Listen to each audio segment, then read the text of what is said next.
जिल्हा प्रशासन आणि उमेद महाराष्ट्र राज्य ग्रामीण जीवनोन्नती अभियानाच्या वतीने सायन्स कोर मैदान येथे 8 मार्चपर्यंत महिला दिन महोत्सव आणि विभागीय मिनी सरस व वैदर्भी महोत्सव 2024 चे आयोजन करण्यात आले आहे। या महोत्सवाचे पालकमंत्री चंद्रशेखर बावनकुळे यांच्या हस्ते उद्घाटन करण्यात आले। यावेळी खासदार डॉक्टर अनिल बोंडे, आमदार संजय खोडके, श्रीमती सुलभा खोडके, रवी राणा, प्रवीण तायडे, राजेश वानखडे, गजानन लवटे, महापौर श्रीचंद तेजवानी, विभागीय आयुक्त डॉक्टर श्वेता सिंघल, जिल्हाधिकारी आशिष येरेकर, मुख्य कार्यकारी अधिकारी श्रीमती संजिता महापात्र, प्रकल्प संचालक प्रीती देशमुख, मावीम संचालक रंजन वानखडे आदी मान्यवर यावेळी उपस्थित होते। महिला सक्षमीकरण, उद्योजकता विकास आणि ग्रामीण भागातील स्वयंसहाय्यता समूहांच्या उत्पादनांना हक्काची बाजारपेठ उपलब्ध करून देणे हा या महोत्सवाचा मुख्य उद्देश आहे। या महोत्सवात एकूण 156 स्टॉल्स लावण्यात आले असून त्यापैकी 110 स्टॉल्सवर महिलांनी उत्पादित केलेल्या विविध वस्तूंची विक्री केली जात आहे, तर 46 स्टॉल्सवर खवय्यांसाठी खाद्यपदार्थांची मेजवानी आहे।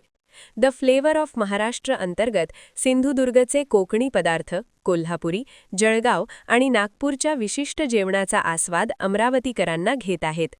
या स्टॉल्सला पालकमंत्री बावनकुळे यांनी भेट देऊन या महिलांशी संवाद साधला। महिलांचा उद्यमशीलपणा बघून त्यांचे कौतुक केले। कशा पद्धतीचा उत्साह होता, काय सांगा?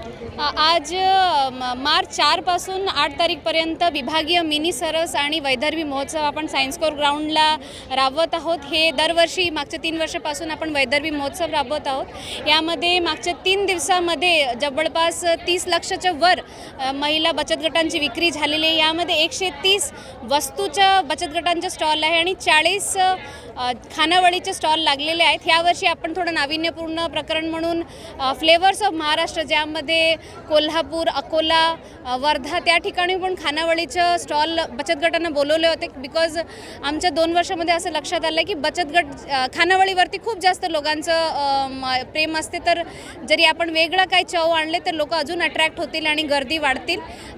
5 तारीखला आपण हास्यकवी समीर चौगले ह्यांचं पण एक प्रोग्राम ठेवलं होतं आणि त्याच्यासाठी पण त्या दिवशी खूप जास्त गर्दी झाली होती। तर खूप चांगला रिस्पॉन्स आहेत। प्रत्येक वर्षी हेच आम्हाला ऐकायला मिळते की लोकांना बऱ्यापैकी हे माहिती नसते, तर आपण आपला प्रेस नोट माध्यमातून आणि जाहिरात माध्यमातून यावेळी प्रचार प्रसिद्धी करतच होतो। ह्यावेळी बोंडे साहेबांनी पण आणि खोडके साहेबांनी पण मुद्दा मांडला की डिसेंबर-जानेवारीमध्ये जरी आपण हे प्रदर्शनी घेतले तर अजून जास्त चांगला रिस्पॉन्स मिळतील। तर आम्ही नक्की पुढच्या वर्षी शासनाला रिक्वेस्ट करू की हे आपण कसं लवकर घेऊ शकतो, त्याच्यासाठी शासनाने जरा आम्हाला निधी लवकर उपलब्ध करून दिली तर आम्ही डिसेंबर-जानेवारीला ह्याचं नियोजन करूया। नेमकं उद्याला